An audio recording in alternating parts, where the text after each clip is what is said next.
Aqui no estúdio a gente recebe agora o professor emérito da UFPB, Leôncio Camino. Ele é doutor pela Universidade de Lovaina, na Bélgica, e desde 1980 desenvolve pesquisas sobre comportamento político. As pesquisas deram suporte a diversas publicações em revistas nacionais e estrangeiras. Boa tarde, professor, seja bem-vindo. Boa tarde.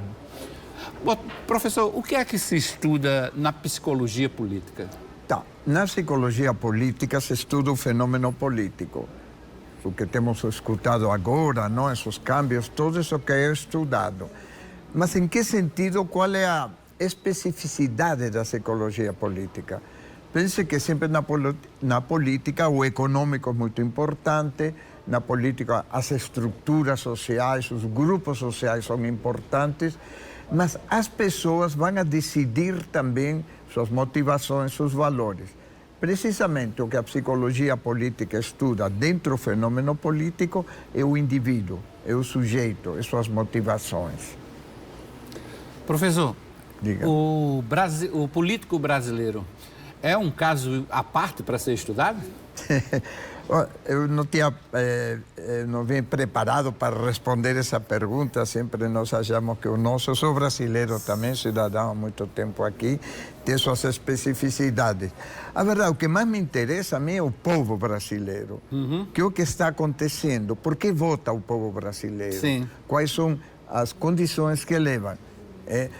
Em Brasil há um fenômeno que em outros países não se é desenvolvido tanto, que é o que nós chamamos aqui, não, o voto curral eleitoral, cabestro, nos municípios do interior, sobretudo, se vota famílias ou grupos por interesse. Isso vem do colonialismo.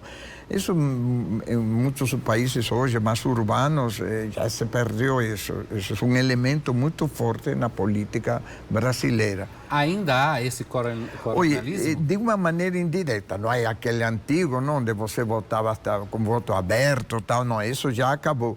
Mas ainda muitas famílias, muitos conchavos, tanto assim que muitos candidatos a senador, deputado, se interessam muito pelos locais onde vão amarrar a quantidade de votos. Isso é um dos fatores. Outro fator, eu acho que é o político normal, o de valores, pode ser de direita, de esquerda. O Partido Novo, por exemplo, hoje tem uma série de eleitores que acreditam nesse programa. O PT, o PSDB já foi um partido ideológico uma época, o PSOL, todos são partidos cujos eleitores têm alguma noção de justiça e votam por isso.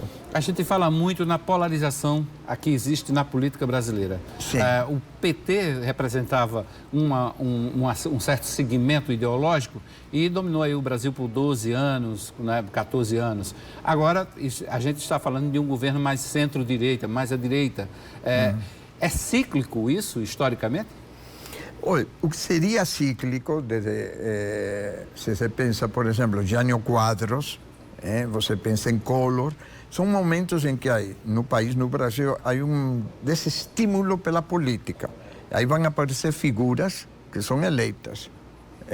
O senhor falou centro-direita, eu acho que este governo não tem nada de centro-direita, é um conjunto de forças evangélicas, forças ligadas à polícia militar, ao grupo militar, os neoliberais, que representam assim, uma visão neoliberal política, que se juntaram em um momento dado para, digamos assim, tirar de um cenário em que demorou bastante o PT.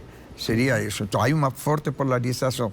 Mas essa polarização, se o senhor me permite dizer, não se deve necessariamente às pessoas, mas que a estrutura do Brasil tem dois problemas muito sérios. A desigualdade social e um sistema político que, isso sim, o sistema político é maluco. Se faz coligações de todo jeito, temos 30 e tantos partidos. 32. 32, não? Bem, a Espanha está com 6 partidos, 4 partidos e alguns pequenos regionais. E já o pessoal acha que houve uma mudança política. E nós, com 32, temos paciência. Não? Então, são os dois grandes problemas. Professor, o senhor estava me falando aqui que faz pesquisas, inclusive promove pesquisas qualitativas, quantitativas. Agora, o senhor estuda o comportamento do eleitor. Esse comportamento, ele vem mantendo um padrão ao longo das eleições ou tem mudado? Tem mudado. o número de identificação partidária que chamamos tem ido diminuindo muito. Curioso, durante a ditadura militar, o MDB, por exemplo, tinha um alto índice de Arena também, de identidade partidária. 80% das pessoas se identificavam com o partido. Quando eu comecei meus estudos, em 88, aquela eleição municipal e depois a famosa 89, ainda era relativamente elevado a identificação partidária. Hoje ha ido diminuindo enormemente, enormemente. Não me lembro a última pesquisa que fiz, nesta última eleição, mas está em torno de 30% em todo, e o PT está com 20 e tantos, que é o partido que tem mais, que já chegou a ter números bem mais representativos. Isso, há uma queda enorme de identidade partidária e de votar contra. Eu voto porque tal como eu voto contra o PT, voto contra políticos e tal. Esse padrão ha ido crescendo, ha ido diminuindo o voto político e ha ido crescendo um voto emocional, eu diria que sim. O senhor também tem estudado outros fenômenos, como homofobia, né? Como também... O racismo. O racismo. O racismo, sim, né? Sim. Nesses pontos, há também uma participação do eleitorado que o eleitor que fica se identificado com essas bandeiras, com essas propostas, tende a votar em determinados candidatos? Isso é muito, por exemplo, ao nível da diversidade sexual, não? Isso é para muitas poucas pessoas que vão a votar em um candidato, aqui foi Fernanda, não? Algum tempo atrás, tal. Isso são números muito reduzidos. A maioria não é um tema, lamentavelmente, não é um tema que seja forte. O do racismo, me parece que isso está, de uma maneira ou outra, oculto. Essa história norte e sul do país oculta algo de racismo, algo tal.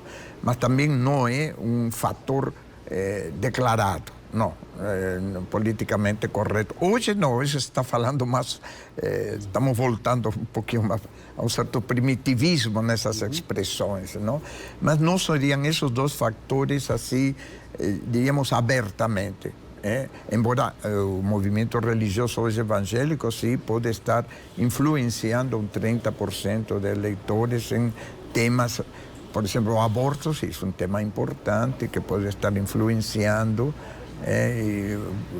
esse tipo de temas, sim. Essas bandeiras, se bem encaixadas na campanha, pode representar o sucesso de uma candidatura? Sim. Veja, eu me lembro quando, na época dessa famosa eleição, que foi a primeira reuniões depois do que estudamos, em 99, não? A eleição Collor-Lula, segundo turno. Apareceu aquele boato, aquela mentira quase, não, sobre que Lula teria abortado, exigido aborto, essas coisas. Houve uma queda de 3%, o suficiente para provavelmente tivesse ganho o Collor. Não se sabe, mas uma notícia de último minuto, neste tipo católico, assim, aborto, tal, pode afetar-se. Pode afetar a população. Professor, queria agradecer sua presença aqui no Correio Debate, sua entrevista. A gente poderia conversar aqui por muito mais tempo, mas televisão é tempo, felizmente. Eu sei. Obrigado. Eu lhe agradeço também o convite e ter me permitido expressar algumas ideias, claro. E vocês fazendo um excelente trabalho. Vamos trazer outras vezes aqui o senhor para a gente continuar conversando. Obrigado mais uma vez.